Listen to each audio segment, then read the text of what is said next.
Okay, I've seen a number of videos online and I've watched them on how to fix your Ford Escape ignition starting issue where you got to push the key in and, and turn it all around and stuff to get it to run. And there's a lot easier way to do this, I think, and that's just using a screwdriver, a finishing nail, a little epoxy putty that you can get from like Home Depot or a hardware store. So to go really quickly here, you want to just pop off these top covers. I'm just using a screwdriver, gently prying them out one by one. Take your time. You don't want to mess them up or anything.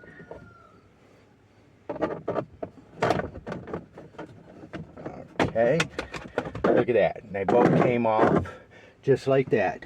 Now you got the ignition switch cylinder over here. The ignition switch is over there. Just put the key in to the ignition and just turn it so it lines up with, if you look behind here, there's a little hole. And that's where that finishing nail comes in. If I can get it out of my cup holder. Here we go. Just a little finishing nail. I wanted to show you the ignition here, right? And you see the big hole right there. That's where you're gonna just stick that finishing nail in there. Push it, there's that little tab in there. Push it down while you're gently pulling it, and then you hear a little click. You can pull the nail up and finish sliding it out. And when I said that you wanna line up the key, you wanna turn it just so it's facing basically that hole. You see, it's just kind of lined up with the hole. Okay, you just push it straight in the hole like they show you in other videos. Push it down, hear the click, pull it back up so you can pull it out.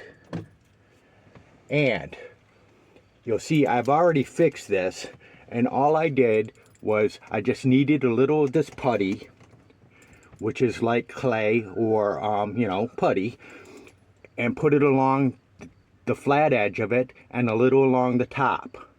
I kept the hole up here, the slot, free because I didn't know if that's really important or not. Okay, but there's just a very little of that on there. And then I put it back in, lined up just the way it was, pop it back in. Well, it was still not set. It takes 15 to 30 minutes, this stuff says, and it sets like steel. So I did it after about maybe 5-6 minutes. I put it in there so it was still a little soft because I wanted it to form around the shell in there, everything really well. And then I let it sit for half hour and tried it out. And there you go. No more hard, rough starting issues, having to mash it in, twist it back and forth, go repeatedly or anything like that. And that's all you got to do. You don't have to take off anything else that these other videos are showing you. That's all you have to do. Thank you, and I hope you find this helpful.